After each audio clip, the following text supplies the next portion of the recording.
If it were not for Johanna van Gogh Bunger, the world would never have known the Starry Night, or even heard of Vincent van Gogh, or rather, Vincent van Gogh, though I'm definitely butchering the Dutch pronunciation. While Vincent was alive, hardly anyone knew his work beyond a small circle of artists. Tired of the hustle and bustle of Paris, where he tried to make a name for himself, he left for the south of France. He dreamt of building his own artist community at his home in Arles, and coaxed fellow painter Paul Gauguin to live with him. But Gauguin didn't want to be in Arles, calling it the dirtiest hole in the south. Vincent's dreams were dashed. 2 days before Christmas, in 1888, they had a huge fight. And in a fit of rage, Vincent turned on himself and cut off his left ear. We don't know the exact nature of Vincent's illness, but doctors and historians today believe he may have suffered from bipolar disorder. When he voluntarily checked himself into a psychiatric hospital in Saint-Rémy-de-Provence, paintings seemed to calm him, but his deep anguish remained. 2 months after leaving the hospital, he shot himself in the chest. His brother Theo rushed to be by his side, where he died on July 29, 1890. Vincent van Gogh was just 37 years old. As Theo put it in a letter to their mother, life weighed so heavily on him. Vincent's death also weighed heavily on his brother.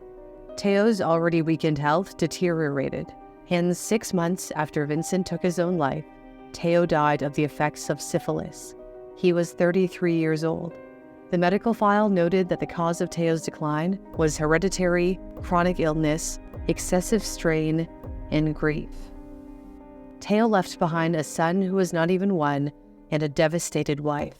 When Johanna, or Jo as she was commonly called, married Theo, the Dutch woman was whisked away to Paris, the center of the art world, where Theo worked as an art dealer, tirelessly promoting his brother's extensive collection of nearly 900 paintings. Theo spent his life trying to raise awareness of his brother's work, but struggled.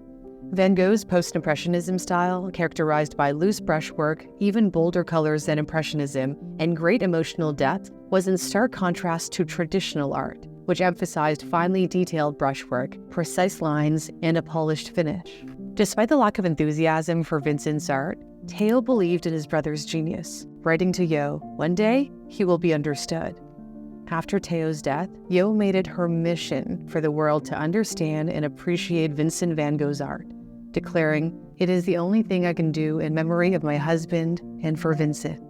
This is the story of how she made Vincent van Gogh famous. When Theo died unexpectedly less than 2 years after marrying Jo, she left Paris and moved to Bochum, southeast of Amsterdam, a village home to writers, artists, and intellectuals.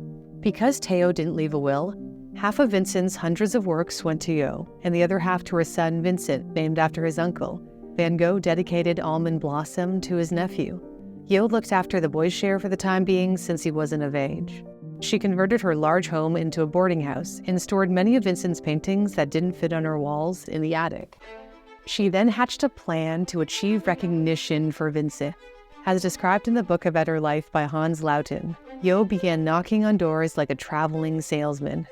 She tapped into her late husband Theo's contacts in the art world to approach art dealers, galleries, and critics, seeking opportunities for sales, exhibitions, and publicity for Vincent's paintings. She gave museums discounts on works they were interested in acquiring, or even donated them, recognizing this would increase public exposure. It also aligned with her belief that art should be accessible to everyone, not just the privileged, reflecting her socialist values. She organized exhibitions in Paris, The Hague, Antwerp, Amsterdam, Berlin, and later London and New York. She managed everything, coordinating with shipping companies for the careful transport of Vincent's paintings, handling payments for florists, and overseeing the provision of coffee, to name a few. She thanked her artist friends who helped her out by generously gifting them Van Goghs. This not only showed her appreciation for their support, but also had the effect of exposing Vincent's work to the broader art community. Vincent's reputation began to build 15 years after his death with a pivotal exhibition at Amsterdam's Stedelijk Museum in 1905.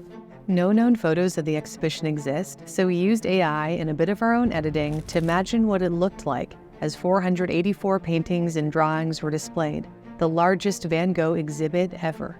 Jo smartly asked a number of people who owned Van Goghs to lend them for the exhibition as proof of his popularity. Her son Vincent helped arrange and hang the paintings, while her second husband Johan, an artist, stayed in touch with potential buyers. When the public first saw Van Gogh's art, some were shocked by the bold colors and dramatic brushstrokes. An art critic wrote, "Daring to exhibit such shoddy work is scandalous."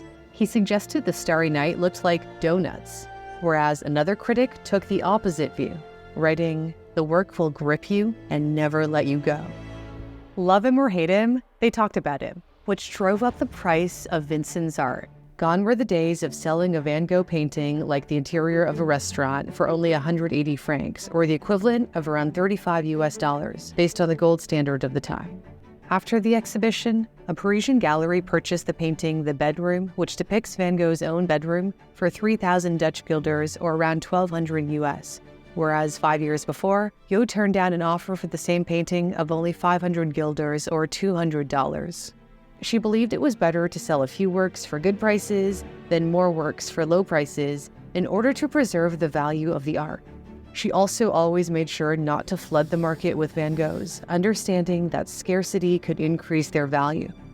The surge in Van Gogh's popularity was further fueled by a new generation of collectors who were increasingly drawn to the expressive qualities of modern art. Despite her success, Hughes faced another tragedy when her second husband, Johan, died of pleurisy, an inflammation of the lining of the lungs, in 1912 at the age of 38.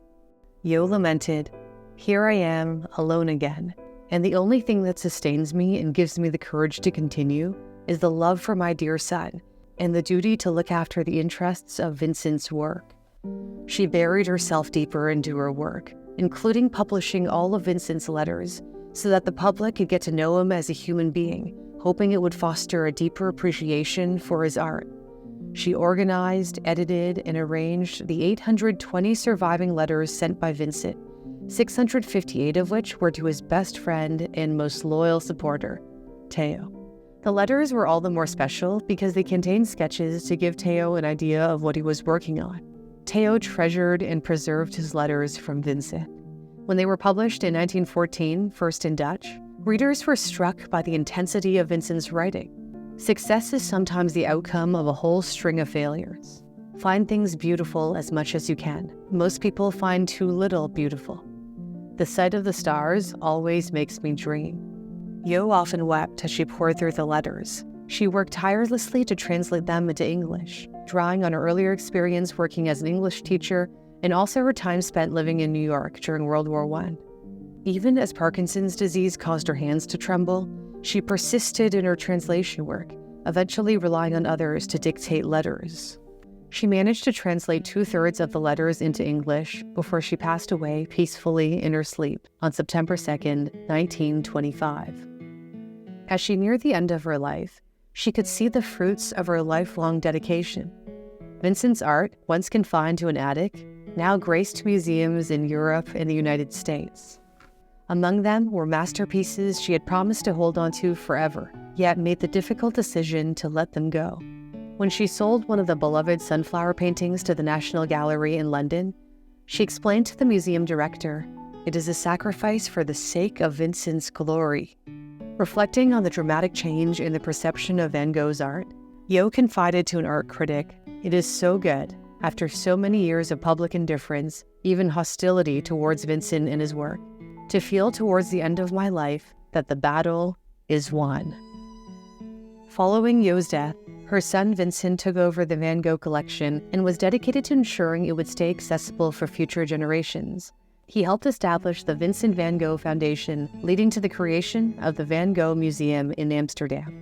Vincent van Gogh once wrote, "It's a rather sad prospect to have to say to myself that the painting I do will perhaps never have any value." How wrong he was. If only he could see the admiration the world has for him today. In an episode of the British science fiction show Doctor Who, the time traveler doctor brings Van Gogh to the future, where he's taking in an exhibit of his own work. To me, Van Gogh is the finest painter of them all. Certainly the most popular great painter of all time. The value of his legacy is not measured in mere emotional impact, but also in astounding prices. In 2022, Orchard with Cypresses was purchased at Christie's auction house for $117.2 million. the most expensive Van Gogh painting ever sold, underscoring the profound influence he continues to have on the art world. An influence that Van Gogh Bunger spent 35 years cultivating. As one headline aptly put it, without there would have been no Van Gogh. Did you know that the Starry Night mirrors a scientific concept not fully grasped until years after its creation? That would be turbulent flow. Van Gogh's ability to visually represent this phenomenon, possibly intuitively, is a testament to his deep observation of the natural world. If you'd like to foster a deep understanding of the world by improving your skills in math, science, computer science, and data science, I highly recommend Brilliant.org, a website and app to help you learn interactively, and it's free for you to try out. Just as Van Gogh intuitively touched upon scientific principles in his art, Brilliant offers courses designed to enhance your scientific thinking through engaging, hands-on puzzles. I like to spend 10 minutes a day on Brilliant's logic puzzles to improve my analytical thinking. Brilliant's courses are designed to let you start at your own pace and gradually build up to more advanced topics. If you find yourself stuck on a problem, you can view the explanation to understand the right approach. You can try out Brilliant for free for 30 days by visiting my custom link in the description, brilliant.org/newsthink. Plus, if you're one of the first 200 people to sign up through my link, you'll receive 20% off your premium subscription, giving you full access to a world of knowledge. Thanks for watching. For Newsthink, I'm Cindy Pom.